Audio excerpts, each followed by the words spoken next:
कधीकधी तोंडाला चव राहत नाही आणि काहीतरी चटपटीत खाण्याची इच्छा होते। आज मी तुमच्यासोबत हिरवी मिरचीची जी रेसिपी शेअर करणार आहे, खूप चटपटीत आणि एकदम टेस्टी भन्नाट लागणारी आहे आणि सोपीसुद्धा आहे। तुम्ही घरातल्या साहित्यात ती बनवू शकता।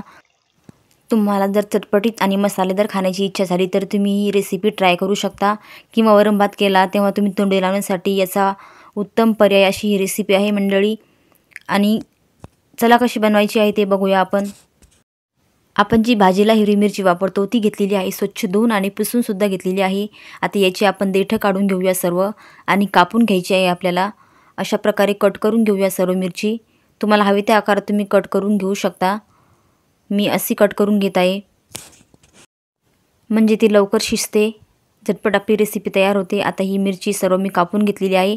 आता आपण एक मस्त चटपटीत मिश्रण तयार करूया। त्यासाठी 1 वाटी दही घेतलेला आहे, खूप आंबट दही नाही आहे। आणि त्यामध्ये आपण आता अर्धी वाटी पाणी ॲड करूया, म्हणजे घट्ट दही आहे, पाणी त्यामध्ये ॲडजस्ट होतं। आता हे मिश्रण आपण एकजीव करून घेऊया एकदा, पाणी आणि दही। आता काय काय साहित्य घेतलं ते सांगते। चाट मसाला घेतला आहे, काळं मीठ, सेंधव मीठ, साधं मीठ, थोडीशी हळद, जिरा आणि धन्याची पावडर एकत्र मिक्सरला वाटून घेतलेली आहे, लाल तिखट आणि थोडासा गरम मसाला घेतलेला आहे। आता हे सर्व साहित्य आपण मिक्स करून घेऊया दह्यामध्ये, एकजीव करून घ्यायचं आहे सर्व।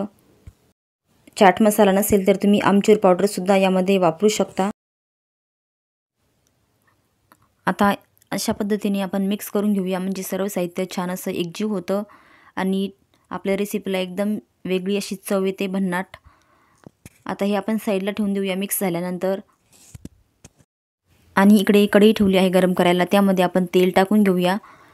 तेल छान कडकडीत गरम होऊ देऊया।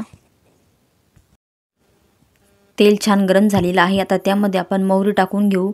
मोहरी छान आपल्याला तडतडू द्यायची आहे। आता यामध्ये आपण जिरं टाकून घेऊया। जिरं छान असं फुलू द्यायचं, म्हणजे फोडणीला एकदम अशी भन्नाट चव येते।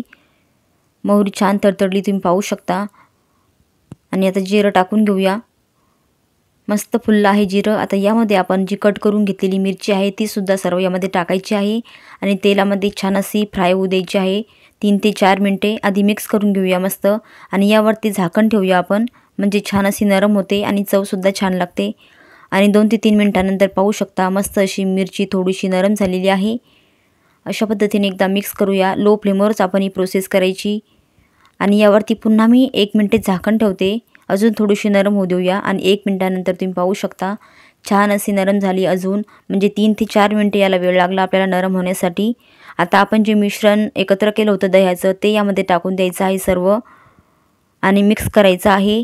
खूप झटपट आणि चटपटीत अशी रेसिपी तुम्ही सुद्धा ट्राय करा मंडळी, खूप छान लागते आणि तोंडाला एक वेगळी चव येते।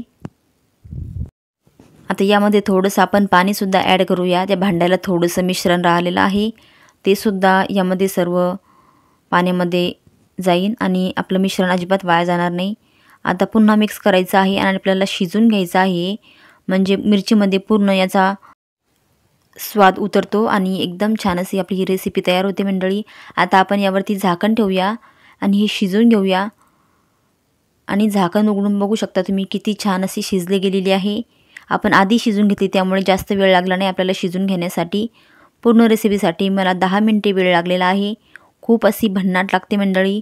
आता आपण एका डिशमध्ये ही रेसिपी काढून घेऊया।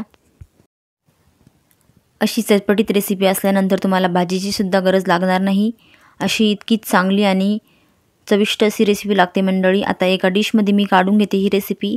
आपली खाण्यासाठी तयार झालेली आहे चटपटीत अशी मिरची।